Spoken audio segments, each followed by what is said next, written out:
Hi guys, आज हम लोग 2009 में आई हुई horror movie the haunting in Connecticut को यहाँ पे रिकैप करने वाले हैं। ये जो कहानी है ये हल्की बहुत बेस्ड है एक एलिजिड हॉन्टिंग पे जो स्नेडिकर फैमिली के साथ हो रही थी कनेक्टिकट में ही 1980s में, जहाँ पे उन्होंने अपना एक नया घर रेंट करा था और उन्हें मालूम चला था कि उनका जो घर है वो पहले एक मॉर्चुरी हुआ करता था और जो टूल्स उसके लिए यूज होते थे वो अभी भी उनके बेसमेंट में मौजूद थे। हमारे यहाँ मूवी की शुरुआत होती है और हमें कुछ मोन्टाजेस दिखाए जाते हैं जहाँ पे हम लोग देख रहे हैं पोस्टमार्टम के फोटोज को। और ये जो मोन्टाज होता है इसके बीच बीच में हमें फ्लैशेस में ग्राफिक चीजें दिखाई जा रही हैं, जहाँ पे हम लोग देख रहे होते हैं कि कोई एक इंसान है जो ह्यूमन फ्लैश को काट रहा है। अब हमारे यहाँ शिफ्ट होती है मूवी प्रेजेंट डे का दिखाया जाता है और हमको एक औरत को दिखाया जा रहा है जिसका नाम है सैरा कैम्बेल और वो एक इंटरव्यू में पार्ट ले रही है। यहाँ पे जो इंसान उसका इंटरव्यू ले रहा होता है वो उससे पूछता है कि सारी चीजें इतनी ज्यादा बुरी कैसे हो गई। तो सैरा यहाँ पे अपनी कहानी बताना शुरू करती है और हमारी कहानी यहाँ पे शिफ्ट होती है, हमें पास्ट का दिखाया जाता है। फ्लैशबैक में है हम लोग और फ्लैशबैक हमें दिखाया जा रहा होता है 19 जून 1987 का।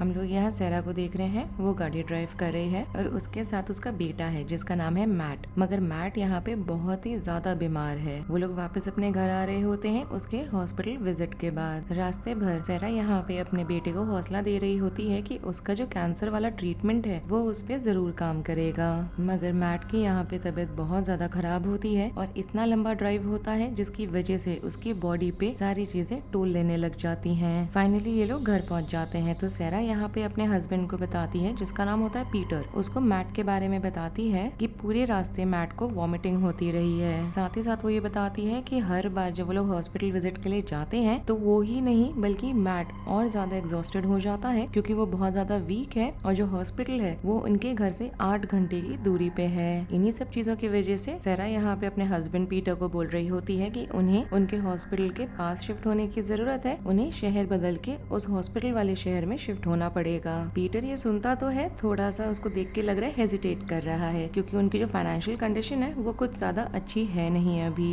क्योंकि कनेक्टिकट जाके रहना, वहाँ पे एक घर रेंट करना या खरीदना, सारी चीजें बहुत ज्यादा फाइनेंशियली बर्डनिंग होती है। मगर जब वो सैरा की हालत यहाँ देख रहा होता है तो वो इस चीज के लिए अग्री करने लगता है। जिसके बाद हमें एक और हॉस्पिटल विजिट का दिखाया जाता है जहाँ पे सैरा मैट को लेकर आई है और जब वो अपने चेकअप्स के लिए होता है तो जो डॉक्टर होता है वो सैरा को बताता है कि उसका जो अपकमिंग ट्रीटमेंट है वो बहुत ही ज्यादा उसके बॉडी पे टोल लेगा, बहुत ही ज्यादा डिमांडिंग ट्रीटमेंट होने वाला है। और जब यहाँ मैट ट्रीटमेंट के लिए अपना यहाँ चेकअप करा रहा होता है तो जितने भी बेसिक रिक्वायरमेंट्स होते हैं वो सारे को वो मीट करता है और यही उसका एक असली चांस होता है अपनी बीमारी से गेट रेड होने का। मैट की यहाँ पे ट्रीटमेंट शुरू होती है और सैरा साथ साथ जाती है घर ढूंढने लगती है। वो बहुत सारे घरों में जाती है चेक करने के लिए, या तो वो घर बहुत ज्यादा अजीब होते हैं, उसको अनसूटेबल लग रहे होते हैं, या तो बहुत ज्यादा एक्सपेंसिव होता है। घूमते घूमते उसको एक घर मिलता है जिसके बाहर फॉर रेंट का साइन होता है और वो घर उसको देख के बहुत अच्छा लग रहा है, घर भी बहुत बड़ा है। सैरा यहाँ अपनी गाड़ी से उतरती है और जो इंसान यहाँ पे फॉर रेंट का बोर्ड लगा रहा होता है उससे बात करती है। मालूम चलता है वो ओनर है, मगर वो जो ओनर है वो देख के लग रहा है कि वो बहुत ज्यादा फ्रस्ट्रेटेड है। इन लोग की बात होती है और वो जो आदमी होता है वो उसको पहला महीना फ्री दे देता है अगर वो इमीडिएटली मूव इन करते हैं तो। जिसके बाद वो उसको घर के अंदर बुलाता है, बोलता है कि वो घर के अराउंड देख सकती है और सैरा जब घर के अराउंड देखती है तो उसको इंस्टेंटली घर पसंद आ जाता है। सारी चीजों को सोचती है वो, तो उसको लगता है कि वो जो घर है वो इतना ज्यादा चीप रेंट पे क्यों मिल रहा है, क्योंकि वो जो घर है वो इतना बड़ा है, इतना स्पेशियस है, तो इतना सस्ता कैसे मिलता है। वो जो वहाँ आदमी होता है वो उसको फाइनली गिवन करके बताता है कि इस घर का जो हिस्ट्री है वो थोड़ा सा डार्क है। सैरा घर जाती है, पीटर को उस घर के बारे में बताती है सारी चीजें। जैसे ही पीटर उसको सुनता है तो मना कर देता है एकदम ही, क्योंकि उसको यहाँ पे फीलिंग आ रही होती है कि उस घर के बारे में कुछ ना कुछ बहुत ज्यादा गलत है। मैट का यहाँ पे ट्रीटमेंट का सेशन खत्म होता है और ये सारे वापस घर आने लगते हैं, मगर रास्ते में ही मैट का जो कंडीशन है वो बहुत ज्यादा खराब हो रहा होता है। वो एकदम इतना बुरा हाल में होता है कि वो बैठ भी नहीं पा रहा होता और सैरा जब ये चीज देखती है तो वो इस चीज को बेयर नहीं कर पा रही होती, तो वो अपने रास्ते में ही यू टर्न लेती है और वापस आती है उसी रेंटेड घर में। वो यहाँ बहुत ही ज्यादा फर्म होती है अपने डिसीजन को लेके कि वो उस घर को रेंट करने वाली है, जिससे कि मैट का यहाँ पे जो जर्नी में उसको इतना बुरा हाल होता है, इतना जो वो सफर करता है वो नहीं करेगा। ये लोग मूव इन कर जाते हैं और हम मैट को देख रहे हैं कि वो बैठ के टीवी देख रहा है, मगर टीवी में उसे कोई भी चीज इंटरेस्ट नहीं कर रही होती, वो बोर होने लग जाता है। वो टीवी बंद करता है तो हम यहाँ पे रिफ्लेक्शन में एक हल्का सा शैडो देख पा रहे होते हैं जो उसके पीछे खड़ा है। और उसी रात की बात होती है कि मैट की नींद खुलती है जब उसको ऊपर की तरफ से अजीब अजीब सी आवाजें सुनाई देती हैं। मैट उस आवाजों को इग्नोर करने की कोशिश करता है। उसको लग रहा होता है कि वो सारी आवाजों को इमेजिन कर रहा है। वो जाता है वॉशरूम में अपना फेस वॉश करने के लिए, मगर जो आवाजें होती हैं वो तब भी बहुत ही ज्यादा उसको क्लियरली सुनाई पड़ रही होती हैं। अब वो सारी आवाजों से इतना क्यूरियस हो जाता है कि वो खुद जाने लगता है उस चीज को इन्वेस्टिगेट करने के लिए। मैट बेसमेंट में जाता है तो उसको एक ग्लास पैनल वाला डोर दिखाई देता है जो काफी ज्यादा अजीब लग रहा है। और जैसे ही वो उसके थ्रू देखने की कोशिश करता है कि अचानक से हम लोग देख रहे हैं कि उसकी यहाँ नींद खुल गई है। और इससे उसको भी और हमको भी रियलाइज होता है कि वो सिर्फ एक नाइटमेयर था उसके लिए। अगला दिन हमें दिखाया जा रहा है मैट नाइटमेयर से उठा है और सैरा उसको बुलाती है किचन में, जहाँ वो उसको बताती है कि वो अपना बेडरूम खुद चूज कर सकता है। और ऐसा वो उससे पहले कर ली जबकि उसकी पूरी फैमिली वहाँ आने वाली है, उससे पहले वो ऐसा कर सकता है। अब यहाँ पे सैरा बाकी सारे कमरों को प्रिपेयर कर रही होती है उसके फैमिली के आने के लिए। तो जब वो ऐसा कर रही होती है तो उसको बहुत सारे पोस्टमार्टम पिक्चर्स मिलते हैं जो पुराने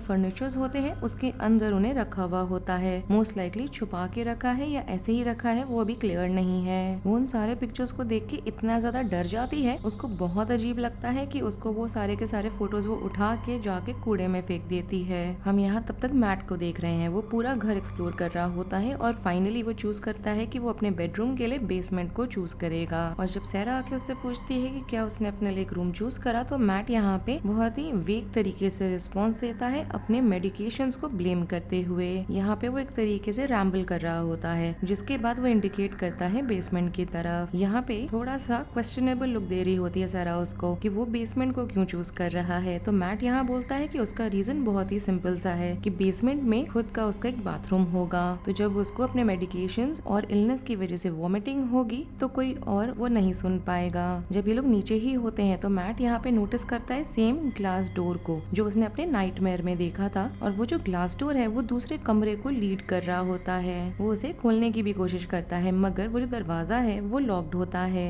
जल्दी हम देखते हैं कि यहाँ पीटर आ जाता है बाकी के फैमिली मेंबर्स के साथ, और हमें मालूम चलता है कि मैट का जो छोटा भाई है बिली वो भी आया है, उसके कजिन्स मैरी और वेंडी भी हैं। वेंडी जाती है एक बड़े से बेडरूम में जहाँ पे बहुत ही बड़ा सा वार्डरोब है, और जब वो वहाँ पे हम देखते हैं कि वार्डरोब का दरवाजा खोलती है तो उसमें जो मिरर लगा हुआ होता है उसमें हम देख पा रहे हैं कि एक शैडोई फिगर है जो बहुत ही स्प्लिट मोमेंट के लिए वहाँ रिफ्लेक्शन में अपीयर हुआ है। उसी रात का दिखाया जाता है मैट बेसमेंट में है और सैरा सफाई कर रही है। वो यहाँ पे पोछा लगा रही होती है और अचानक से मैट यहाँ देखने लग जाता है कि पानी की जगह ब्लड में पोछा लग रहा है, मगर जैसे ही वो अपने आईज को ब्लिंक करता है तो उसको मालूम चलता है कि वहाँ ब्लड नहीं बल्कि पानी ही है। आगे हमें मैट को ही दिखाया जा रहा है, वो किचन में होता है और शेल्फ में से वो प्लेट्स निकालता है और उसको टेबल पे रखता है। और जब वो स्पून्स निकाल के मुड़ता है टेबल पे रखने के लिए तो वो रियलाइज करता है कि जिन प्लेट्स को उसने अभी जस्ट टेबल पे रखा था वो वापस से शेल्फ में है। वो यहाँ सैरा से पूछता है कि क्या उसने प्लेट्स को मूव करा, तो सैरा बोलती है कि उसने ऐसा कुछ भी नहीं करा है। और तुरंत बाद ही हम देख रहे हैं कि वो सारे प्लेट्स फ्लोर पे आके क्रैश हो गए हैं और शैटर हो जाते हैं मैट के पीछे ही। सैरा यहाँ पे अपोलोजाइज करने लगती है मैट को कि उसने उसको मदद के लिए बुलाया है, मगर मैट यहाँ बोलता है कि उसकी तो इसमें कोई गलती ही नहीं, उसने ऐसा नहीं किया है। सैरा यहाँ पे कंसर्न हो जाती है अपने बेटे को लेके और उससे पूछने लगती है कि क्या उसको अजीब अजीब सी चीजें दिख रही हैं, मगर मैट इस चीज को डिनाई कर देता है। उसको डर लग रहा होता है कि वो एडमिट नहीं कर सकता अपनी सच्चाई को,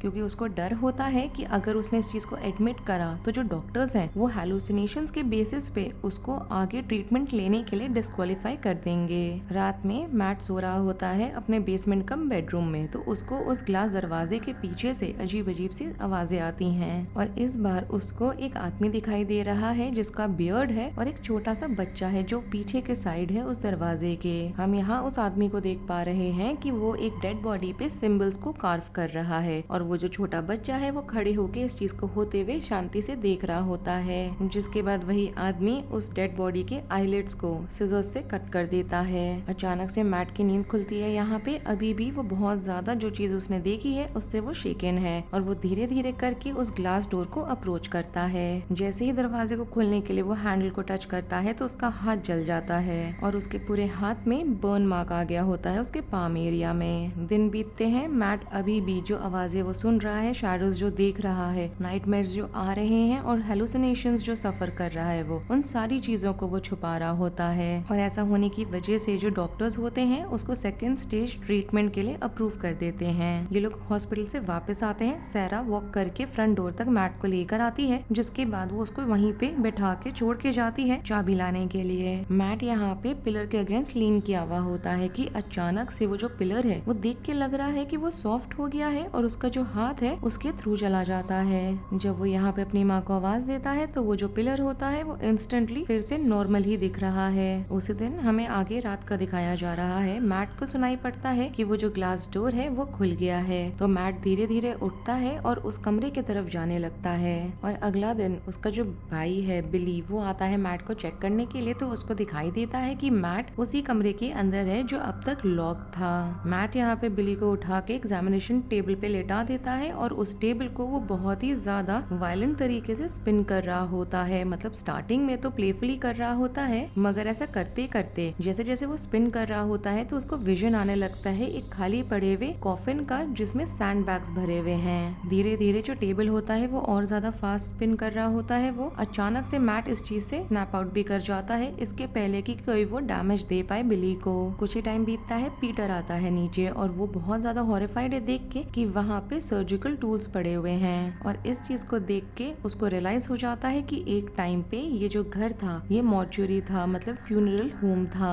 और यही उसका एक्सप्लेनेशन होता है कि उस घर का रेंट इतना चीप क्यों है। पीटर आता है, सैरा को कन्फ्रंट करता है इस चीज के लिए, तो सैरा उसको बोलती है कि उसके पास कोई और चॉइस थी नहीं। और जब ये लोग डिनर कर रहे होते हैं तो पीटर यहाँ पूरे फैमिली को अपने रियश्योर करता है कि वो जो घर है उसका पास्ट हिस्ट्री कुछ भी रहा हो, अभी फिलहाल वो एक घर है जहाँ पे ये लोग रहेंगे बहुत ही ज्यादा पीसफुली। वो लोग हाथ पकड़ के प्रे करने लगते हैं बिफोर डिनर और मैट को दोबारा से एक विजन आता है। उसको दिखाई देता है कि वो जो लड़का उसको दिखा था ग्लास डोर के पीछे, उसका नाम जोना होता है, वो टेबल पे बैठा हुआ है। वहाँ पे वो बियर्ड वाला आदमी भी है और उनके साथ और भी बहुत सारे लोग हैं जो टेबल के अराउंड बैठे हुए हैं। सबने यहाँ हाथ पकड़ा हुआ होता है और अचानक से जोना की जो बॉडी है वो कन्वल्स करने लग जाती है बहुत ही ज्यादा वायलेंट तरीके से। देख के लग रहा है जैसे वो किसी रिचुअल का पार्ट है। पूरी फैमिली इस चीज को मैट पे असर होते हुए देख रही होती है, बहुत ज्यादा उसके लिए फिक्र कर रही है, मगर सैरा उनको बोलती है कि ये सिर्फ उसके ट्रीटमेंट के साइड इफेक्ट्स में आता है। हम यहाँ मैट को देख रहे हैं, वो हॉस्पिटल में है, तो उसकी मुलाकात यहाँ पे एक प्रीस्ट से होती है जिसका नाम होता है निकोलस।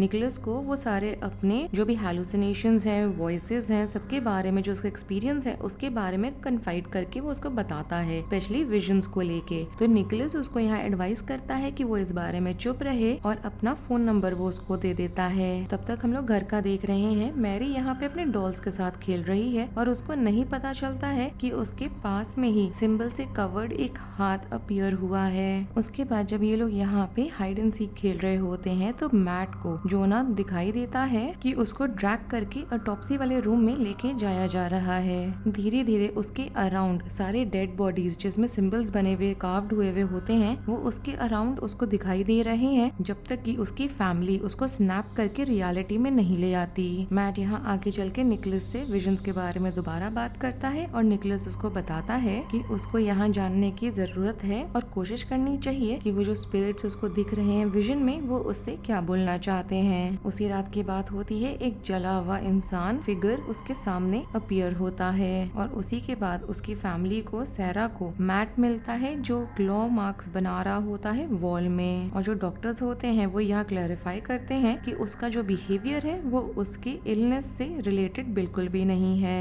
एक और दिन का बात होता है, दोबारा से हाइड एंड सीक का गेम चल रहा है और इस बार बिली जो होता है वो डम वेटर में फंस जाता है और उसको वो जो बर्न वाला फिगर होता है वो उसको बेसिकली उसमें ट्रैप करता है, मगर वेंडी आके उसको बचा लेती है। हम यहाँ पे मैरी को भी देख रहे हैं जिसको चोट लग गई है एटिक में और उसके नीचे जो फ्लोर बोर्ड्स होते हैं वहाँ पे मैट को मिलता है बहुत सारे पड़े हुए फोटोग्राफ्स और अजीब अजीब से ऑब्जेक्ट्स। एक पर्टिकुलर फोटो में उसको दिखाई देता है कि वो जोना को देख रहा है, जो बहुत ही अजीब सा कोई सब्सटेंस है जो वो अपने मुंह से एक्सपेल कर रहा है। मैट यहाँ पे एडमिट करता है कि वो पहले दिन से जोना को देख रहा है और जो वेंडी है वो हाउस के हिस्ट्री को लेके इन्वेस्टिगेशन शुरू करती है। मालूम चलता है इन्वेस्टिगेशन के थ्रू कि पहले ये जो घर था एक आदमी को बिलोंग करता था जिसका नाम होता है रैमजी, और वो प्रैक्टिस करता था साइकिक रिसर्च में। बेसिकली वो जोना का इस्तेमाल करता था उस रिसर्च के लिए, और जोना एक मीडियम हुआ करता था। रैमजी उसका इस्तेमाल करता था जिसमें वो रिचुअल यूज करता था स्पिरिट्स को समन करने वाले, और उसी में एक रिचुअल के दौरान रैमजी और बाकी सबकी डेथ हो जाती है। जोना गायब हो जाता है और बहुत सारी बॉडीज जो पहले चुराई हुई थी वो दोबारा से उन लोग को मिलती हैं। निकोलस यहाँ पे आइडेंटिफाई करता है उस बॉक्स में रखे हुए ऑब्जेक्ट्स को एज ह्यूमन आईलिड्स, और ये चीज में वो एक्सप्लेन करने लगता है रैमजी के नेक्रोमेंसी को भी।